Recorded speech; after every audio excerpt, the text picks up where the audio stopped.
Have you ever felt absolute regret, realizing that the price of love is this expensive and bitter? I am Emily. Because of my blind love for Min, I threw away my entire free, vibrant, and proud life as a Western girl in America, packing my suitcases to fly halfway across the world to become a daughter-in-law in a traditional countryside village in Vietnam. I once naively dreamed of a multicultural home full of laughter and welcoming hugs, but on the very first day stepping through that rusty iron gate, those illusions were crushed under the judging eyes of my mother-in-law, Madame Lan. After a dawn trip being dragged to a damp, traumatizing traditional market, my body was falling apart. My legs ached, and my head was spinning from lack of sleep, but I knew the war had just begun. Using the tiny bit of energy I had left, I was determined to win back some points in my mother-in-law's eyes by rolling up my sleeves and rushing straight into the cramped kitchen to help prepare the family dinner. But alas, kitchen work in America is completely different from here. I clumsily held the thick bunches of water spinach, awkwardly washing them under the strong faucet, making dirty water splash everywhere across the tiled floor. Right at that moment, a pungent, horrifying, and sharp smell hit me, rushing straight into my lungs. Later I found out it was a special fermented fish dipping sauce. Completely shocked by that intense smell, I frowned, squeezed my eyes shut, and brought my hand up to pinch my nose in a natural reflex. That action immediately caught Madame Lan's eyes. Standing right next to me, she kept clicking her tongue, making annoyed sounds. With a very strong force, she snatched the soaking wet basket of vegetables from my hands, giving me a look of absolute disgust and disdain. In that suffocating, sweltering kitchen full of strange tools, I bitterly realized I was not a helpful daughter-in-law at all.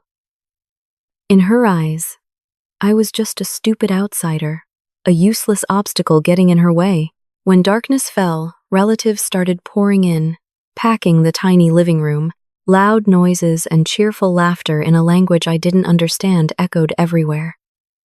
Following my Western habit ingrained in my blood, where everyone is equal at the dining table, I looked around for a seat. Seeing a beautifully carved, empty wooden chair placed right at the center, the head of the table, I innocently pulled it out and sat down with a smile.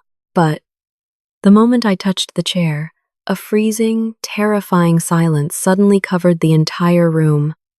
The laughter died. Madame Lan rushed up from the kitchen like a tornado.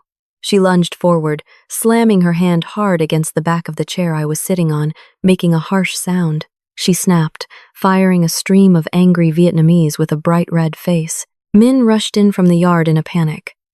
Pale-faced, he quickly grabbed my arm and pulled me up. In a voice hissing with ultimate embarrassment, he whispered in my ear that was the position of absolute power, the exclusive chair reserved only for the oldest patriarch of the family. All around me, the judging, shocked, and critical eyes of dozens of aunts and uncles stared at me. In this country, family hierarchy is an untouchable spiritual boundary, and I, a stupid foreign girl, had just accidentally crushed it under my shoes. When the giant trays of food were served, instead of feeling hungry, my stomach started to tie itself in knots out of panic. Completely different from the neatly cut, clean beef steaks on American tables, staring right at me was a giant steamed fish. It lay right in the middle of the plate, with its entire head intact and its dead white eyes staring wide open at me like it was holding a grudge. I hadn't even recovered from that visual shock when the relatives started showing their enthusiastic hospitality. An uncle sitting across from me, while chewing loudly, used the exact same chopsticks he had just had in his mouth to pick up a piece of fatty, slimy boiled pork, reached across the table, and dropped it right into my bowl of pure white rice. In America, this is a massive taboo, an unacceptable violation of personal hygiene and bacteria. My chest choked, nausea threatening to rise to my throat, but right then, Min gently kicked my leg under the table. His eyes were begging, signaling me that I absolutely had to eat it to save face for the family. Cold sweat broke out on my forehead. Try to put yourself in my position right then. If it were you, would you close your eyes and swallow that stranger's saliva-covered meat to be polite? Or would you stand up and refuse it to protect your health and your own boundaries? It didn't stop there. That dark dinner very quickly turned into a public trial, through Min acting as a reluctant, sweating translator, nosy. Invasive questions kept crashing down on my head like hammers. At first, it was just polite small talk, but then the level of disrespect increased. An older aunt stared at me and asked, "In America, how many dollars do you make a month? Is it enough to feed Min?" Then another sharp voice rang out, "I heard you. Western girls live very loosely and are easy. So how many abortions have you had since you two have been married so long and still haven't given this family an heir?" The breaking point was an aunt's sneer. "Why did you marry a Vietnamese man but are too lazy to learn Vietnamese to serve your in-laws?" My chest tasted bitter. My breathing broke. All personal boundaries, the respect for privacy that I had cherished my whole life, were torn apart without mercy right at the dinner table. I sat there, gripping my thighs tightly under the table, forcing a mechanical, twisted smile. I felt stripped bare, no different from a cheap piece of merchandise being displayed in a market for people to freely weigh, measure, and insult. The extreme stress, combined with the sweltering heat of the room, made my body betray me. My hands started to shake uncontrollably. In a confused, awkward moment trying to use body language to answer a difficult question, I needed to free my hands. Without thinking much, I accidentally stuck my wooden chopsticks straight down, planting them vertically right into the middle of my bowl of white rice to free my hands. Suddenly, all the loud noise in the room died. In just a fraction of a second, the whole dining table went dead silent like a grave. The air froze. Madame Lan turned pale, all the blood draining from her face. She jumped up from her wooden chair, opening her mouth to scream a terrified, savage cry. She lunged forward, swinging her hand hard to knock my rice bowl away. The chopsticks flew off, clattering and rolling on the cold tiled floor. Min was in absolute panic, hurriedly stuttering in English to explain to me that sticking chopsticks, standing straight up like that, looks exactly like a bowl of rice offered to the dead. It is a curse, an incredibly unlucky and toxic omen in their spiritual culture. The way Madame Lan looked at me then was no longer just normal dislike or criticism.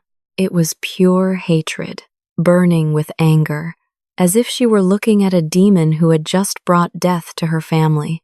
When the last nosy guests finally went home, leaving behind a messy battlefield, I secretly breathed a sigh of relief.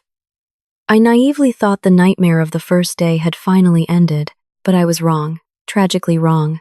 Madame Lan didn't say a word, coldly walking past me, jerking her chin to signal me to follow her.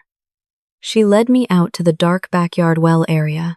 Under the dim, yellow light, appearing before my eyes was a mountain of dirty dishes, covered in leftover food and slippery grease. They were stacked incredibly high, piled up in giant mounds on the mossy brick floor, soaking in slimy water. Madame Lan stopped, pointing her skinny finger straight at that disgusting pile of dishes. She turned, looking deep into my eyes. With a voice grinding out every single word, using broken English but carrying the heavy weight of absolute authority, she commanded, "You, daughter-in-law, wash." Min was standing right behind us, looking at his wife with heartbreak. He hurriedly tried to roll up his shirt sleeves to jump in and sit down to wash them with me, but instantly, Madame Lan turned around. She grabbed Min's wrist, jerking him back into the house with a shrill, forbidding voice. And then, slam. The heavy wooden door slammed shut, the lock clicked tight, trapping him inside. I stood stranded, completely alone in the cold night of a strange countryside, facing a mountain of foul-smelling dishes.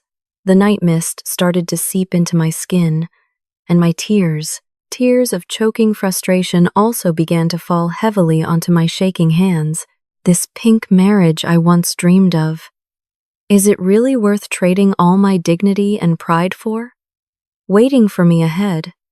In the end, is it happiness or a life sentence?